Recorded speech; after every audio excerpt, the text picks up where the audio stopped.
everyone. Welcome to Worthy of Note. I am just gonna get straight to it. The time of this recording, it's November 11th, 2024, almost a week after the election. I just want to discuss what I have processed so far, seeing as though that this is a really, really strong blow to democracy, to my livelihood as a Black woman, a Black bi woman, and to the millions of other people who are going to be affected by this. So yeah, come along for the ride, and hopefully we can get to the end together. When I woke up, I hadn't even slept, honestly. When I checked my phone about 4 in the morning, on Wednesday, and I saw those numbers, I just broke down crying. I cried for most of the day. I didn't really sleep, so I was exhausted on top of just the shock of seeing what I saw.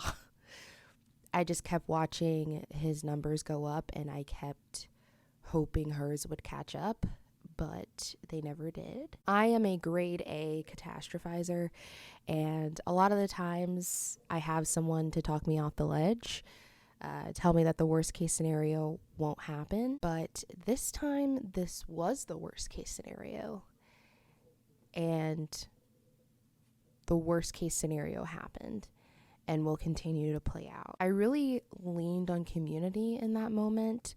I vented to my friends. I had dinner that night with my friend Emma and her fiance. Shout out to you guys. Love you so much. It really helped. And I will say over that Wednesday and Thursday, that sadness eventually turned into a numbness. And that's how it was for about 12 to 24 hours. That numbness eventually turned to visceral anger. Basically overnight, in part because of what I've been seeing online. The day after the election, there were messages sent en masse to Black people in over a dozen different states, telling them that they were chosen to pick cotton.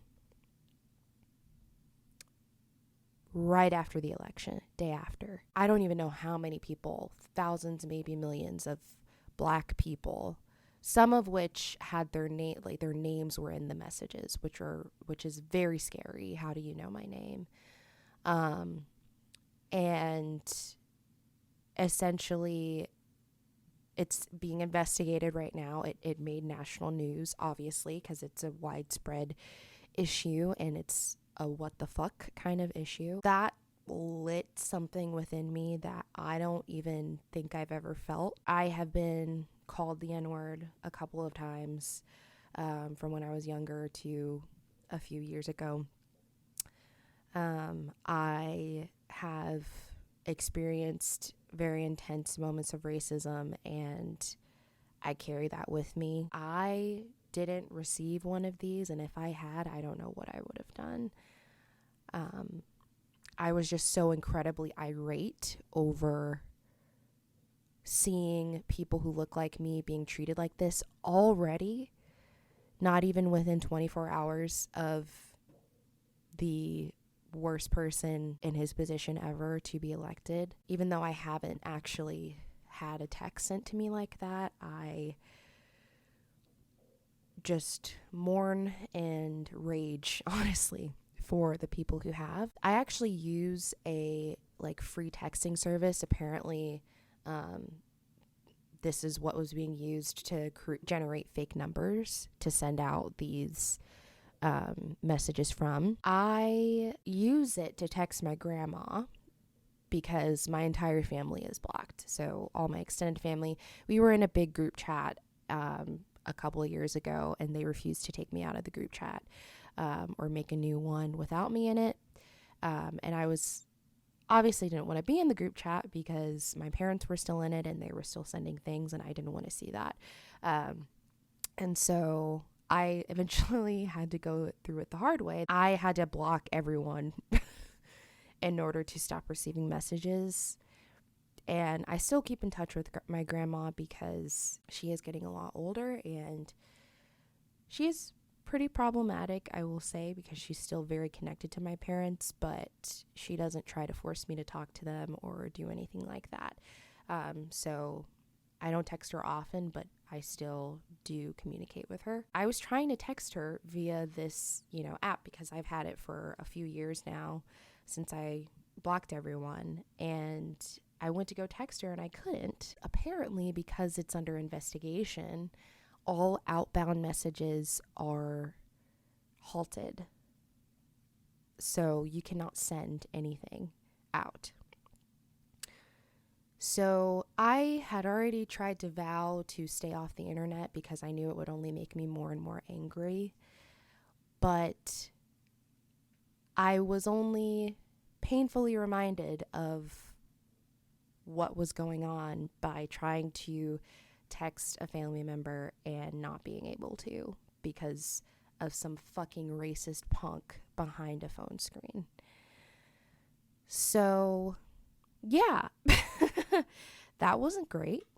I think it's still, the ban is still on, so I'm not quite sure when I'll be able to get in contact with her again. I think phone calls are still fine. So yeah, the anger hasn't really gone away. I don't like feeling angry or on edge because I feel like that's just something that feeds into my anxiety, and it makes me feel like I'm just spiraling all the time. But I do feel like anger feels better than sadness because I almost feel powerful in a way. I'm not helpless and hopeless anymore. I feel like I can fuck some shit up in like the best way. And not in terms of violence, but just in terms of doing things to better myself and the people around me and to support the people around me. I feel like I'm gearing up for something that's going to be incredibly hard, but preparing for it makes me feel so much more capable and scrappy, I guess. Young, scrappy, and hungry, and I'm not going away in my shot. Yeah. Definitely I've been wanting to listen to Hamilton lately because it just reminds me of, even though he was terrible in real life, the essence of Hamilton has definitely made me feel more like rise up. When you're living on your knees, you rise up. Yeah, anyway. I'm sorry. I'm such a theater kid. But yeah, it makes me feel a lot more prepared and capable and ready than I felt before when I was just sad. So I think that is something to be grateful for. I know a lot of people have been breaking up with their significant others, filing for divorce, cutting off friends over the way they voted, starting to participate in the 4B movement. A lot of this is causing some friction and some cutting off, and I know some people are like, really? Like, why would you do that over politics? But here's the thing. Friendship to me is such a sacred, intimate experience, especially given my family situation, and I cannot be friends with someone who does not value me in all of the ways. And that includes my ability to access basic rights. I know some people, that's not a deal breaker, but for me, it's the biggest deal breaker, quite honestly. And to the people choosing to agree to disagree and actively staying in a relationship, romantic or otherwise, with someone who voted for such a hateful, unqualified, racist, bigoted, predatory person, that then makes me question if your progressive and moral values really mean that much to you. It's always easy to fight for what's right with your words, but shit gets real when you have to start making tangible decisions. I know it's hard to come to terms with that, but you also have to remember that just as real and tangible and difficult that decision feels, your marginalized neighbors are going to feel the effects of this election just as strongly and tangibly, if not more. So that is something to think about. Where do your values really lie, and how strongly are you going to stick up for those who unfortunately don't even have the privilege, or will have the privilege to stick up for themselves, taken away? I don't want to be all doom and gloom, as tempting as it may be, to sit in this sadness and this cloud over our heads that is January 20th and the 4 years after. I feel like it's been almost a week now, and I've kind of gone through all of the stages of grief. I definitely went through denial. Although, to be quite fair, I think there was some cheating going on, not to sound like a QAnon crew conspiracist. Cause don't go me with them motherfuckers. But I think something was amiss. That's just me, allegedly. But yeah, all the swing states were won by him. That sounds very suspicious. The polling places that had bomb threats, very, very suspicious. Him saying that you won't need to vote, he's gonna win anyway, very, very, very suspicious. Even though he normally just talks outside of his ass, that was something that really made my head perk up. I was like, what do you mean? What do you mean, Don? Anyway, I have gone through all of the stages of grief, and I have finally arrived at acceptance. I've seen a lot of Black women online saying, we did our part, now it's time for rest. And I agree. 93% of Black women showed up for democracy, and I can't be more proud of us. Now it's time for our white and non-Black, but mainly white, counterparts to do the work and take the helm on fighting for what's right, because we are going to need people to do that in these next 4 years. We are already disproportionately mistreated by the police. So the next time there's a protest when another one of us is inevitably murdered and nothing is done, we're not going out there. It wasn't safe for us before, and it most certainly won't be safe now. And in my opinion, we deserve rest. We know what's right.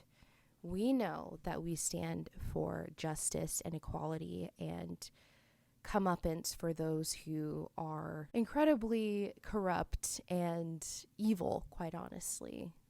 Talking about these police officers who think they can just go off killing people and just get immunity, which, I mean, now they can, or, starting in January, they can, because police immunity is one of the many things that has been proposed under this new administration. Our existence as Black people, especially as unambiguously Black people, is enough of a protest. Us staying here and us living and existing is already enough, because we already have a target on our backs because of that. And that is our part. Our part is staying alive and taking care of ourselves and doing what we need to do for us, taking care of us, because we are Black people, all right? And we are taking care of Black people by taking care of ourselves. So we doing our part, and we deserve rest. We will take care of ourselves. We will find community with one another, and we will find some semblance of peace to hold on to for the next 4 years. How are we going to do that? I'm crocheting. I'm learning to speak Spanish. I mean, I kind of already do. I have half a Spanish minor.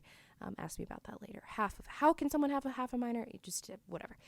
I want to exercise more, but make it fun. I got one of those little stair stepper thingies, and I'm going to put on some music and act like I'm doing a runway strut, RuPaul style. Will that alleviate the burn in my thighs? Unclear, but I'm going to do it anyway. I want to bake more. I want to read. I want to create. I want to prioritize this podcast because I truly do love it so much. I'm just so tired, which is why it's been so inconsistent. And that's another thing. I'm going to take better care of myself. I just got labs done last week, and I do have a little bit of a vitamin D deficiency and some pre-diabetic levels. They're still working on other labs to figure out what's going on. I'm focusing on getting to the root of why I'm so tired all the time, besides insomnia. That's pretty obvious. And I'm hoping that implementing some of these healthier practices will help. I'm also hoping to focus on the good things, no matter how small. Honestly, focusing on the good things is what helped me get to this point of resolve and acceptance. Let me explain. Over the few days after the election, I had some very small but very meaningful things happen. So I was at Goodwill on Thursday, I believe. The cashier said that she liked my nose piercings, and she was like, I don't know, I could never pull it off. And I'm like, girl, you can pull it off. You can totally pull it off. And she was like, that's how I felt about my belly piercing. Like, I can't live without it now. Because I told her, I was like, I can't live without my nose piercings now. Like, they're a part of my body. And she almost single-handedly convinced me that I'm going to get a belly piercing and a belly button piercing. And I don't think I've ever been more convinced. I don't know if it's just because of these times, but I was like, okay. Just having a cute little girly convo. And then the next time, like the next day, or it might have been the same day, this young Black woman came up to me and said, I like your hair. And I was like, oh, very cute, very sweet. Her and her boyfriend were together, and he also smiled at me. I was like, oh, this is really nice. Okay. I went to another thrift store. Mind you, this is like one of those like Christian thrift stores that they always be playing like the K-Love radio or some sort of, Jesus music or whatever, which I just put my earbuds on because I just blocked that shit out because it low-key traumatizes me. But I say that to say this is the scene that we're at, because most of those stores have the cheapest and the best clothing. I freaking love thrifting there because they have a lot of stuff, and it's usually, they don't price up based on what the brand was. Anyway, I walk up to the counter and this woman is going off about her ex-husband, and she's like, I can't fuck it, like I don't give a fuck. And I was like, oh, Miss Ma'am. I didn't even say anything, but she was like, I don't give a fuck. She was like, Lord forgive me for cussing. And I was like, girl. It was so funny to watch. And then I got up to the register and I started, checking out or whatever. And she was just talking. She was like, yeah, I'm talking about my ex-husband. When he left and when he had to go, when we went through that breakup, I got rid of everything that man touched. I got rid of the plates, the forks, the curtains, the bed, the furniture. And I was like, damn. I was like, you know what? Sometimes, that's what you have to do. If it reminds you of that person, like, you got to do what you got to do for you. And when she said the furniture, I was like, damn, furniture is expensive. she was like, yeah, but I'm sorry. He sat on that. Like, I had to get rid of it. I'm like, girl, like, I totally understand. So that was hilarious. And then finally, there is this adult store, in town, and they always have like something really like cheeky, catchy, like a little saying or quote on their board, like their sign. I drove by and they wasted no time. They said, they had on that sign, if you're unhappy with the erection results, we can help. I died. I literally was driving and I almost ran off the road because I saw this and I just was like, I could not stop laughing. Here's the thing. They probably put that up there because they're probably trying to promote something. They're trying to promote their merchandise. Okay. Get your bag, I guess. But I would imagine if they're sex positive, they also are unsatisfied with the results as well. Of the election, not the erection, but whatever, maybe. And it just made me think, like, it gave me a little chuckle when I really needed it. Like, and I haven't laughed, like, really at all, I will say, over the last week. And obviously, like, people complimenting you, like, small little compliments out in public, it's not going to change, your rights being taken away. And that's not what I'm saying. I'm not saying like, oh, somebody said my blah, blah, blah, blah, blah was cute, blah, blah, blah, blah. That's going to like make me feel so much better. That's going to like give me rights to my own uterus. Like that's going to, not have people be racist. No, that's not what I'm saying at all. My point is, we're still funny. We are still kind. We are still sensitive, caring, genuine people. Those people, us people, we still exist. So regardless of what happens in this next chapter, we have to remember that. We have to remember that we are not alone. We are together. Our people, we will find our people, and we will stick together. We will get through this together. I kind of want to ask, like, what are you planning to do over these next 4 years? Whether that is exercising more, like I said, or, picking up a hobby that you've always wanted to do, but you just didn't feel like it.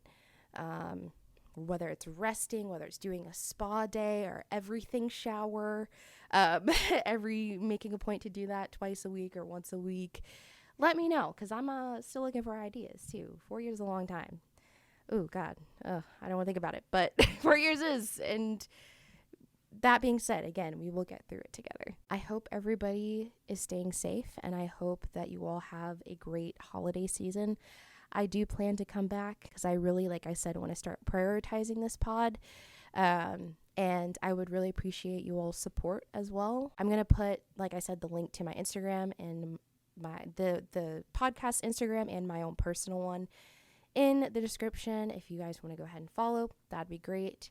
And also I'll put some resources down there as well for those of us who are needing some extra support mentally and emotionally because of this election. We're gonna do it. We're together. We're not going away. And I'm so grateful for that. That's all I've got for you guys today. Bye-bye.